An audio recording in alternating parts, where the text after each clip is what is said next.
Do you have any advice for working the business side of herbalism? That is a great question, because most herbalists, including myself, don't like charging for stuff. And also people sometimes expect us to do everything for free, and sometimes we expect ourselves to do that. So I do think it's important that we have to earn a living wage so that I can maintain, adequate body fat. Sorry.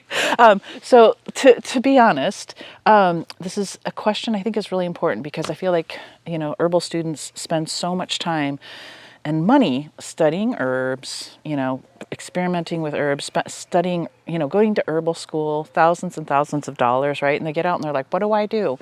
And I'll do this for free, which is great to do for a while so you gain experience and confidence. However, you can't sustain free work for your entire life unless you have a massive trust fund, which most people don't. I don't. I never have. So it's forced me to have to do business.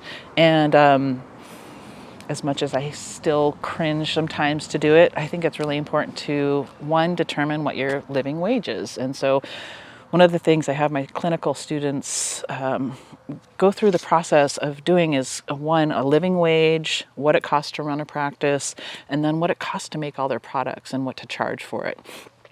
So with a living wage, basically we go through a worksheet and they go through all of their expenses, from rent to bills to food to movies to vibrators to, whatever they need to entertain themselves properly. So, you could, and throw in hopefully a little goat cheese if you're a fucking hippie like me. And you have expensive taste. Okay, so anyways, maybe somebody wants to go to a stupid Grateful Dead show. Just kidding. I didn't really say that. I'm sorry. Okay, back up. So you do your living wage. You calculate, what do I need to earn every month? And then you add about 30% to that, right? Because I pay taxes, and ultimately everybody kind of has to pay taxes, right? Death and taxes are two guarantees in life. So one of the things I'll have my students do is they complete that form, their monthly expenses, then you calculate it out over a year. And then you go, okay, this is what I need to earn. And then you have to think, how much am I really going to work? So if you're self-employed, reality is you got about 32 work hours, right? And the rest of it's responding to emails, probably more of it's responding to emails, business, all this other stuff. So you really only have about 32 workable hours. And who has 32 hours of private sessions when they first start out as an herbalist? Not many people. So calculate your living wage, figure out what you need to earn over a year. We've got 56 weeks a year?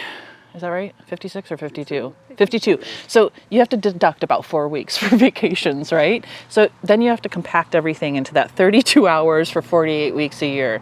And so once you know what the cost of your living is, then you determine that extra 30%, to pay your taxes. And then if you want to save up for retirement, which is also a great idea, or insurance or all these other things, then you have to add that in on top. So when you start out thinking, I'm going to charge somebody $30 for a consult, and you spend 2 hours with them, and then you have to do all this outside work, you're actually earning less than minimum wage, right? And we can't really afford to do that and sustain our business. So create your living wage, figure out what you have to earn. And then if you're like, oh, I'm only going to work 8 hours a week, you might have to charge $100 an hour. You might have to charge $200 an hour. I don't know if people can pay that. They might be able to.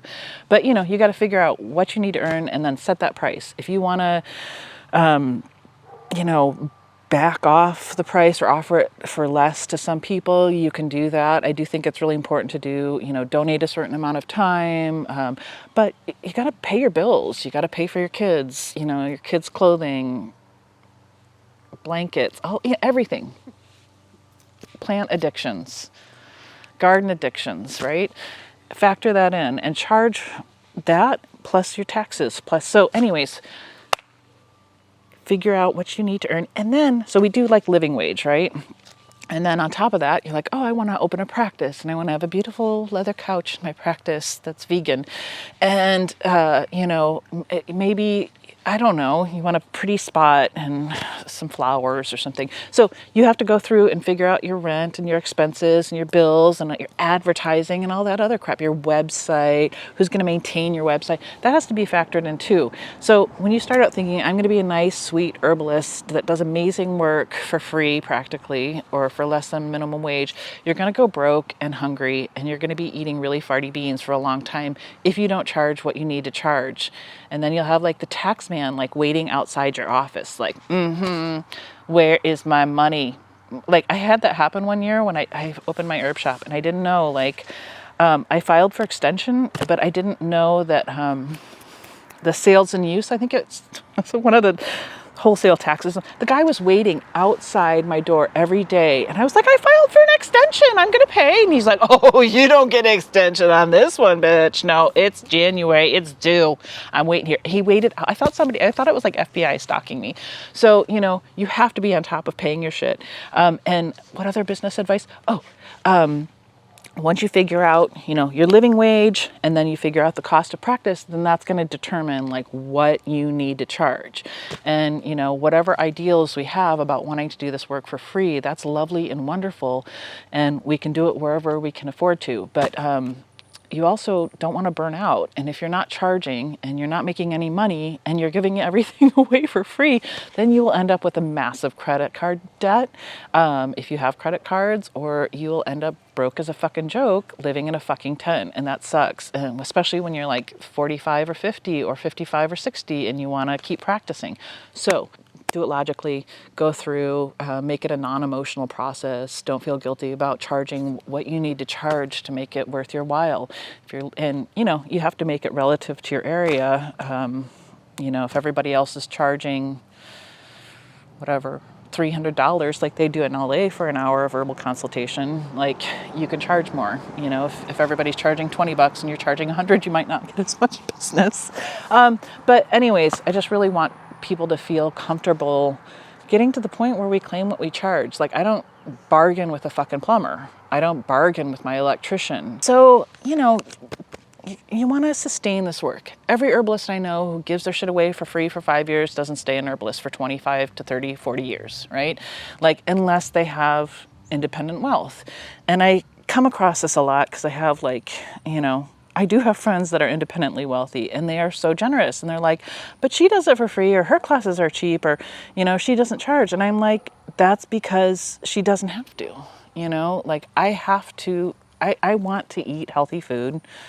I like to eat my cheese and good meat and support local farmers. So I got to charge some money, you know, it's just part of it. And I don't want to feel like an asshole for charging and making a living wage. So I want my students to learn not to go into horrible debt like I've gone into and be anxious and panicky and charge what they need to charge and do a fucking business plan. Like go through and figure out what it is you need to start, because it's going to suck when you spend $15,000 on your credit card to get your herb jars, your herb shelf, you know, 20 gallons of alcohol, a bunch of fucking bottles, you know, everything. It's expensive. Charge for your medicine. You know, it's, you know, give away what you can, donate what you can within your realm, because if you give away too much, you're going to be burnout and you're not going to be of service to anyone. And we're here as a service, but we are also skilled. We are also professional. You know, I've done this 30 years. I want to stay in my house.